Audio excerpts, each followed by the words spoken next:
अस्सलाम वालेकुम dear viewers, dear students and my dear friends. उम्मीद है बचे होंगे। जैसे हमारा टॉपिक चल रहा था एक्सरेज का, एक्सरेज की प्रोडक्शन, टाइप्स और प्रॉपर्टीज़ मैंने आपको समझा के दी थी। अब अगर आपको प्रॉपर्टीज़ का पता हो तो उसकी इस्तेमालात आपको पता होने चाहिए। तो कुछ पॉइंट है इस्तेमालात के, जो मेजर पॉइंट है उन्हें हम डिस्कस करेंगे। ज़रूरी नहीं एग्ज़ाम में आप सारे लिखो, जो पॉइंट आपको अच्छे लगते हैं वही लिखो, जो आसान लगते हैं। मैं कोशिश करूँगा हर एक पॉइंट आपको समझा के दूंगा। आसान टॉपिक है, थोड़ा सा थ्योरेटिकल है जस्ट, ठीक है। Uses of x rays. अच्छा, ये टॉपिक आपके पास एग्जाम में एप्लीकेशन ऑफ एक्सरेज के नाम से भी आ सकता है। किस नाम से आ सकता है? एप्लीकेशंस। एप्लीकेशंस, एप्लीकेशन या यूजेस, एप्लीकेशन या यूजेस ऑफ एक्सरेज, ठीक। मतलब एक्सरेज के क्या इस्तेमाल है? एप्लीकेशन का मतलब कि किस तरह, अगर मेरे पास एक्सरेज मौजूद, उनकी खसूसियत को मैं जानता हूँ तो मैं उसे किस किस मकसद के लिए इस्तेमाल कर सकता हूँ, ठीक। जस्ट आपने ये डिस्कस करना है। सबसे पहला पॉइंट नंबर 1, ठीक, नंबर 1, एक्सरेज डिफ्रैक्शन टेक्निक। यहाँ पे लफ्ज़ क्या लिखा है? Diffraction techniques are used in the study of crystal structure. ये कह रहे एक्सरे का जो डिफ्रैक्शन टेक्निक है, ये एक मेथड है लेबोरेटरी में हम यूज़ करते हैं कि हम जब किसी सॉलिड को, कौन सा सॉलिड, अगर वो क्रिस्टलाइन सॉलिड हो, क्या हो? क्रिस्टलाइन सॉलिड, ठीक। अगर वो क्रिस्टलाइन सॉलिड हो तो उस क्रिस्टलाइन सॉलिड के जो आपने फर्स्ट ईयर में पढ़े भी होंगे कि आपके पास क्रिस्टलाइन सॉलिड के 7 टाइप्स है, सीटोर, HMT जिसे हम कहते हैं। जब हम आगे जाके आपको बताएंगे cubic structure, tetragonal structure, hexagonal shape, ठीक। ये शेप कहाँ से निकले? सॉलिड के क्रिस्टल्स के ये शेप कैसे निकले, कहाँ से निकले, कैसे निकले? ये भी एक्सरेज की मदद से निकले, ठीक। वही कह रहा है। और उस मेथड को हम क्या कहते हैं? Diffraction technique. डिफ्रैक्शन टेक्निक कि आप उसकी बारीकियों को जान के देखो कि अंदर किस तरह का स्ट्रक्चर अवेलेबल है, किस तरह का स्ट्रक्चर जनरेट कर रहा है क्रिस्टलाइन सॉलिड, ठीक। तो X rays diffraction technique are used in the study of crystal structures because X rays wavelength, जो एक्सरेज का वेवलेंथ है, are comparable to atomic separation distance, are comparable to atomic separation distance in a solid about 0.1 nanometre. ये कह रहे किसी solid के 0.1 nanometre तक अंदर घुसने की सलाहियत, अंदर दाखिल होने की सलाहियत रखता है एक्सरेज, ठीक। अब अच्छा, ये डिफ्रैक्शन मेथड है क्या? थोड़ा सा मैं इसका हिंट्स दूंगा, ज़्यादा डेप्थ में नहीं जाऊंगा। हम क्या करते हैं, हम यहाँ पे लेते हैं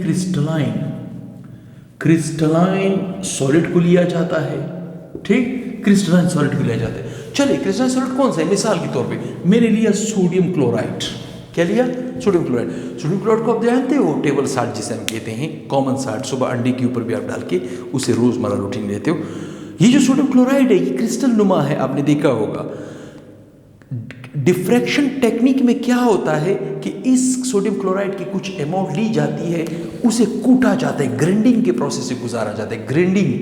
ग्राइंडिंग के बाद ये जो क्रिस्टलाइन सॉलिड के बड़े बड़े पीस है, ये पाउडर में कन्वर्ट हो जाते हैं। किस में कन्वर्ट हो जाते हैं? पाउडर में, ठीक। तो फिर एक स्क्रीन लिया जाता है इस तरह का, लाइक दिस, एक स्क्रीन लिया जाता है, ठीक। उसके ऊपर पाउडर शक्ल में, किसमें? पाउडर फॉर्म में, सोडियम क्लोराइड को पाउडर फॉर्म में इस शीशे के ऊपर या ग्लास के ऊपर यूं बिखेर दिया जाता है, ठीक। और इसे शूट किया जाता है एक्सरे से। किससे शूट किया जाता है? एक्सरे से शूट किया जाता है। और आपको पता है एक्सरेज की वेवलेंथ बहुत ही कम है, क्योंकि इसकी एनर्जी बहुत ही ज़्यादा है। तो एक्सरेज यूं इसको हिट करके यूं निकलेगा, और यहाँ पे एक स्क्रीन लगी होती है, वहाँ पे इसका स्ट्रक्चर बन जाता है। सपोज इसका स्ट्रक्चर बना क्रिस्टलाइन सॉलिड का, यूं एक हवाले से क्रिस्टलाइन सॉलिड का एक स्ट्रक्चर बना। ये स्ट्रक्चर हमने कैसे हासिल किया? डिफ्रैक्शन टेक्निक को यूज करते हुए सोडियम क्लोराइड को पाउडर में चेंज किया, इसे ग्लास के ऊपर डाला और इसे एक्सरेज पास करवाए। जब एक्सरेज पास करवाए तो पीछे स्क्रीन लगा होता है, उस स्क्रीन के अंदर यहाँ पे आपको उसका स्ट्रक्चर निकल आएगा, जिसे हम क्यूबिक क्रिस्टल कहते हैं। क्या कहते हैं? Cubic crystal. इसे हम क्या कहते हैं? Cubic crystal. ये इस मेथड को क्या कहते हैं? Diffraction technique. क्या कहते हैं? X ray diffraction technique. मैं इसे हाईलाइट कर रहा हूं, एक्सरे डिफ्रैक्शन में। तो एक्सरे क्या कर रहा है? 0.1 नैनोमीटर तक अंदर डेप्थ होने की अंदर पेनिट्रेट होने की सलाहियत रखता है, तो ये अंदर दाखिल होके क्रिस्टल सॉलिड का एक स्केच आपको स्क्रीन के ऊपर बना के दे देता है। ये इस्तेमाल आते हैं, इसका बेस्ट इस्तेमाल है। ठीक, अब आते हैं दूसरे पॉइंट की तरफ, सेकेंड पॉइंट की तरफ। ठीक, X rays are used as a diagnostic tool. इसे डायग्नोस्टिक टूल के तौर पे यूज़ किया जाता है इन मेडिसिन्स, मतलब मेडिसिन्स को फर्दर वेरीफाई करने के लिए कारखानों में उसे एक्सरे से पास किया जाता है, ताकि ऐसा ना हो डिस्प्रिन की गोली में कहीं कोई एंटीबायोटिक के असरात दाखिल हो चुके हों, तो उसकी वेरिफिकेशन की जाती है डायग्नोस्टिक टूल के तौर पे। Medicine and treatment of certain form of cancer भी कह सकते हो, टाइप्स ऑफ कैंसर भी कह सकते हो। आपको ये पता है कैंसर क्या है? बायोलॉजी वाले स्टूडेंट को ये चीज़ मालूम होती है, इंजीनियरिंग स्टूडेंट्स वाले थोड़े कन्फ्यूज होते हैं। कैंसर क्या है? कैंसर का अनकंट्रोलेबल सेल डिवीजन, मतलब सेल की तकसीम होती जाए और वो कंट्रोल ना हो, इसे हम कहते हैं कैंसर। पहले ट्यूमर होता है, उसके बाद कैंसर बन जाता है। ठीक, तो एक्सरे टेक्निक्स को यूज़ करते हुए एक्सरे के रेस कैंसर के पेशेंट से गुजारे जाते हैं, ताकि वो जो सेल्स बन रहे हैं उसके सेल डिवीजन के अंदर, वो जो सेल बन रहे हैं वो इजाफी सेल को किल करने के लिए यूज़ किया जाता है। कैंसर के अपने अपने स्टेजेस होते हैं, पहले स्टेज या दूसरे स्टेज में आप यूज़ कर सकते हैं, तीसरे और चौथे में तो पेशेंट तकरीबन एक्सपायर होने के करीब हो जाता है। पहले स्टेजेस में हम एक्सरे की मदद लेते हैं। वही बात तो इधर कह रहा है, सर्टेन का मतलब है मखसूस, सर्टेन फॉर्म ऑफ कैंसर, मखसूस कैंसर की मखसूस फॉर्म तक हम एक्सरेज को यूज़ करते हैं। ठीक, इसके बाद आता है नंबर 3, तीसरा पॉइंट। ठीक, एक्सरेज इमेजेस, एक्सरेज की जो तस्वीर है, जैसे अभी क्रिस्टल से हमने गुजारा उसकी तस्वीर बन गई। ठीक, X rays images are used for the detection of dental cavity. हाँ, अभी 1 महीना पहले मैंने एक दांत का सर्जरी करवाया, सर्जरी का मतलब एक दांत मैंने निकलवाया, तो उसके लिए भी डॉक्टर ने मुझसे पहले क्या कहा कि जाए एक्सरे करवा के लिए, ताकि हम अंदर जा के देख सके कि कौन सा दांत कितना इफेक्टेड है। ठीक, तो इसे क्या कहते हैं? मुंह के अंदर वाले एरिया को क्या कहते हैं? कैविटी। ठीक, कैविटी। एक डॉक्टर को मैंने एक दांत दिखाया तो दांत के अंदर बड़ा गड्ढा बन गया था, तो मैंने इसी मजाक में डॉक्टर को कहा, मैंने कहा सर इसके अंदर कैविटी बन चुका है। उसने कहा नहीं, नॉट इट्स ए कैविटा। मैंने कहा कैविटा क्या? कहते कैविटी का बड़ा कैविटा कहलाया। चलो खैर, तो डॉक्टर की अपनी इमेजेस है। ठीक, तो डेंटल कैविटी को डिटेक्ट करने के लिए आप एक्सरेज की मदद लेते हो, रूटीन में लेते हो। ठीक, बोन फ्रैक्चर, कहीं पे हड्डी टूट जाए। हाँ, अब देखिए ये मेरा हाथ है, इस हाथ के अंदर यहाँ पे हड्डी है, लेकिन वो हड्डी मुझे नजर नहीं आ रही, क्योंकि उसके ऊपर सॉफ्ट टिश्यूज आ चुका है। सॉफ्ट टिश्यूज का मतलब है ब्लड और मसल्स आ चुके हैं। ठीक, अब अगर मैं जान के देखना चाहता हूँ कि अंदर हड्डी टूटी हुई है या नहीं, तो मैं कैसे करूँगा? एक सूरत तो ये बनती है कि मैं इसको काटूँ, पूरे सॉफ्ट टिश्यूज को हटाऊँ, फिर हड्डी को देखूँ। वो लंबा प्रोसेस हो जाता है, या उसमें बंदा एक्सपायरी तक हो जाता है। तो हम क्या करते हैं? एक्सरे से शूट करते हैं।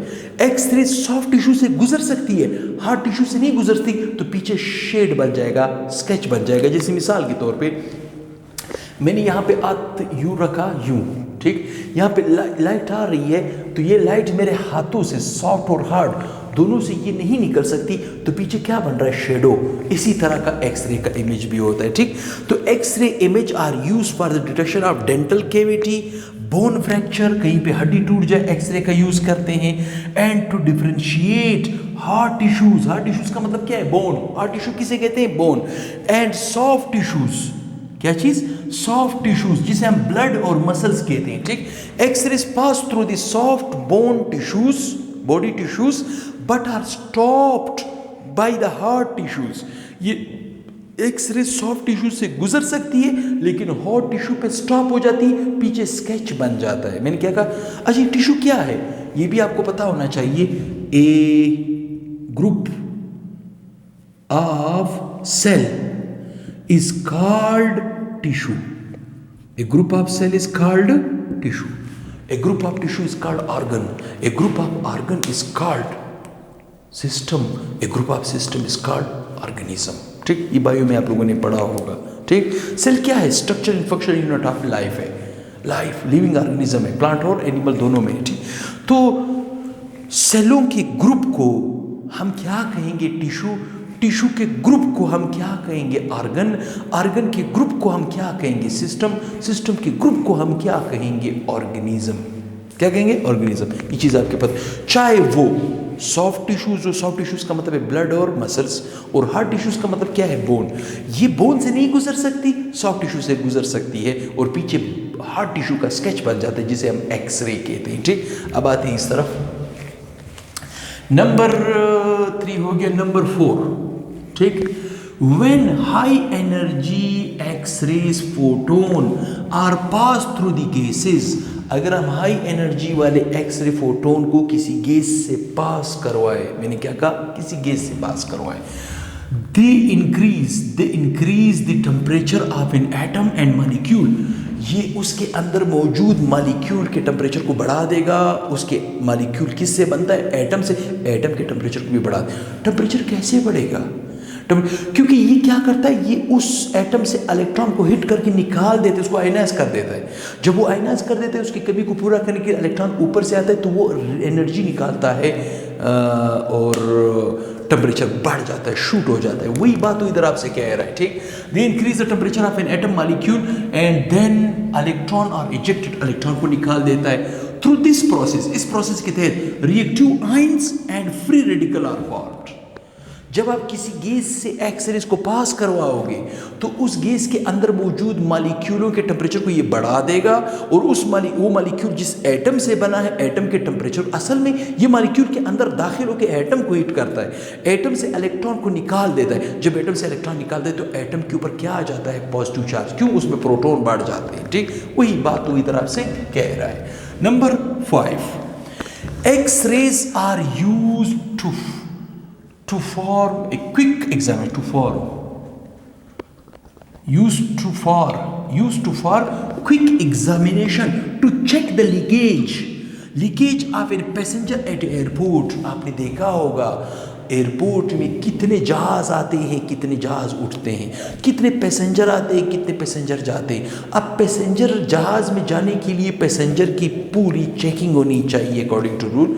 अब चेकिंग, अगर वो एक एक बैग, सिक्योरिटी वाले बैग को खोले, कपड़ों को खोले, चीज़ों को इधर उधर फेंके, फिर वापस पैक करे, तो एक बैग को चेक करने के लिए कम से कम आपको 5 से 10 मिनट या 20 मिनट लग सकता है।